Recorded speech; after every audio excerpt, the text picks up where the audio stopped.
రాకపోయినా నువ్వు జాబ్ తెచ్చుకున్నావు కదా నువ్వు. ఆ డిగ్రీ ఆ మార్కులు జాబ్ కోసమే కదా. నాకు డిగ్రీలో వచ్చే మార్కులు కాదు అన్నా, నాన్న వచ్చే మార్కులే కావాలి. ఎన్ని రోజులు నాన్న ఇష్టాన్ని తన కళలని లండన్ కోసం వృధా చేయలేదు. నాన్నని బాధ పెట్టలేదు అన్నా. నువ్వు చాలా పెట్టాను పేరెంట్స్ వదులుకున్నాను. చాలా మందిని చూశాను, కానీ నీ ప్రేమనే పక్కన పెట్టున్నావు. కూడా ప్రేమే సంతోషం. ముద్దులు ఒకటేసారి. ఆడపిల్లలు మొదటిసారి ల్యాబ్ లో పడేది నాన్నే మా ఫస్ట్ హీరో, నాన్నే మా ఫ్రెండ్, నాన్నే మా గైడ్, నాన్నే మా గాడ్. నాన్నని ప్రేమించలేదు ఏ ఆడపిల్ల, ఏ మగాన్ని ప్రేమించలేదు. నాన్న ప్రేమని అర్థం చేసుకోలేని ఏ ఆడపిల్ల ఏ మగాడి ప్రేమని అర్థం చేసుకోలేదు.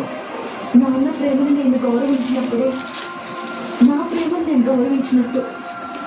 నాన్నని కాదంటే నన్ను నేను కాదనుకున్నట్టే. అన్న, నిన్ను చూస్తుంటే నాకు అసూయగా ఉంది. నాకు కూడా మా నాన్న అంటే చాలా ఇష్టం, కానీ నాన్న నాతో లేరు.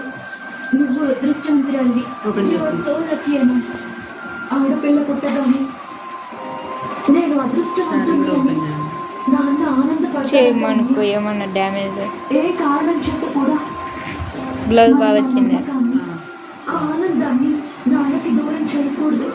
పుట్టినప్పుడు మనం నాన్నకి కూతుళ్ళం, పెరిగే కొద్దీ ఆ నాన్నకు మనం అమ్మలం కావాలి. వారి కళల్ని ఆశల్ని అర్థం చేసుకోవాలి, నెరవేర్చాలి. ఆడేది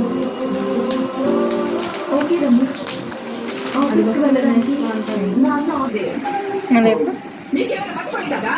వివేకానందంలో మట్టి చదువుకున్నట్టు ఆర్యసలు అమ్మికి అంత మంచి అవకాశం ఇస్తే ఆర్యసలకి మొత్తం చెప్తావా? కుటుంబ పరీక్షలు డిగ్రీ పాస్ అవ్వాలి, ఇదే ఆర్యసర్తో చెప్పాను. బోడీ డిగ్రీ కానీ అదొకటి ఎంతమంది డిగ్రీ ఏదొకటి అను శారీ సూపర్గా వచ్చిందో ఏదో ఒకటి అను. సూపర్ గా వచ్చిందండి, మీరు కూడా కొనొచ్చు. ఇంకా పరీక్షలు డిగ్రీలతో బాగుంది కదా. ఎంత ముఖ్యమో తెలియదు. నాతో అనవసరంగా బాధించదు. అన్ని నీకే తెలుసు. రాత్రంతా అమ్మి ఎంత బాధపడిందో నీకేమో తెలుసునా? దాని మీద కాస్తైనా దయ్యా కనికరం ఉండదు. లేదు నిన్ను ఫోటో తీయలే. నా నిర్ణయానికి సంతోషపడుతుంది. నేను ముందు చూపుతో ఈ పని చేశానని ఆనందపడుతుంది.